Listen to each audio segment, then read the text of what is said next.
Speaker, Mr. Adnan, please.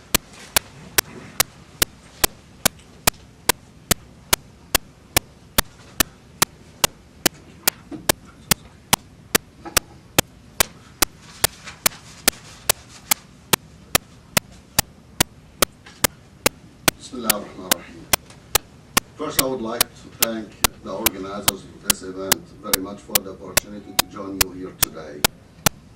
I would also like to thank Mr. Abdullah's youth who extended an initial invitation for me to speak with you. One of the most encouraging and affirming elements of my work have been the opportunity to engage with the many of Jordan's young and aspiring leaders, all of whom have such a great faith in Jordan's future and are working tirelessly to achieve a positive vision for the country and its people. It's a great honor and a privilege to be here with you today. Ladies and gentlemen, I think we all can agree that Jordan is in a crossroad these days. We have too many problems in our beloved country, actually more than we can bargain for. And I think we all can side with the fact that our problems in Jordan have one source and one cause: corruption. Enduring solution to our problems will, however, require leadership and actions not only among Jordanians, but our international partners as well. The roots of corruption, as you all know, are deep. We have to be patient, persistent, and creative in our efforts to address this problem. Jordanian opposition emerging leaders have an important role to play in this regard. Corruption is not just unique, but intrinsic to the Jordanian society. Countries around the world have encountered this problem in one form or another, and many have overcome it. In Jordan's case, the scale of corruption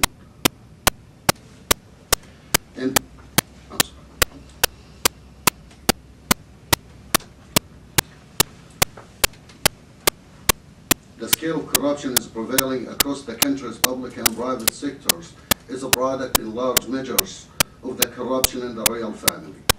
We can also recognize that corruption has been aggravated by the vast sums of international resources that have entered Jordan over the last 11 years, often without adequate oversight. We need to understand there will not be any reform or successful fight against corruption without will and commitment from our leadership in Jordan. In the last 19 months, we have seen many rallies and protests in the streets of Jordan.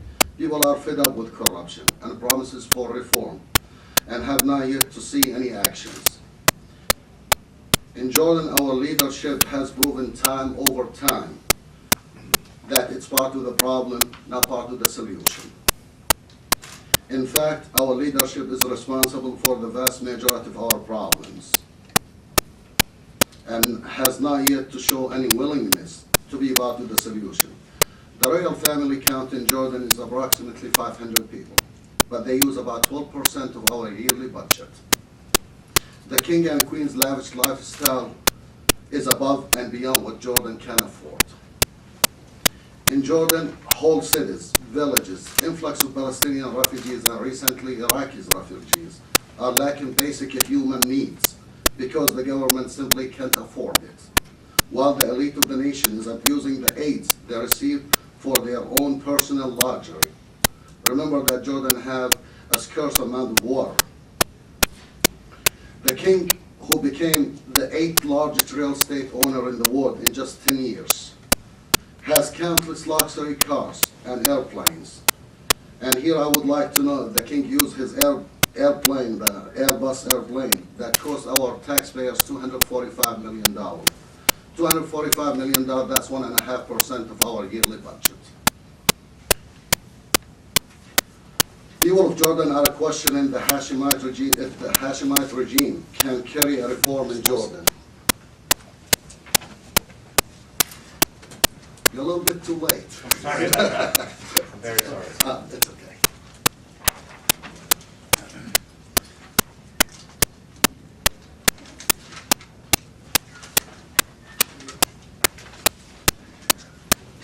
People of Jordan are questioning if the Hashemite regime can carry a reform in Jordan.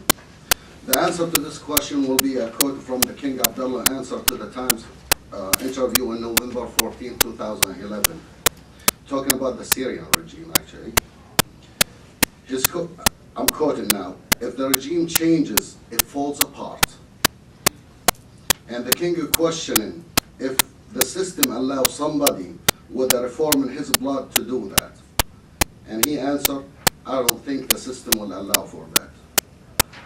We can see here from the king interviews that he strongly believes that any attempt for reform means the end of the regime, simply because the system will not allow it. Adding to it that the king's hands are smeared with corruption, we can safely get to the conclusion the king have no intention for reform or fighting corruption whatsoever. The king is driven by his fears, not from the people in the street, but from the system of corruption around him, and his own fear of losing all the benefits that he gained as a result of corruption. At the end, one remained question left. What options do the Jordanian people have? Frankly, it's one of two options. Either the king stand up for his responsibilities, admit his own mistakes, restore everything back to the way it was before he took over the throne, including giving back all the money and real estate he wrongfully took from the state treasury, or the change will come sooner than we all can imagine. May God bless our beloved country. Thank you all.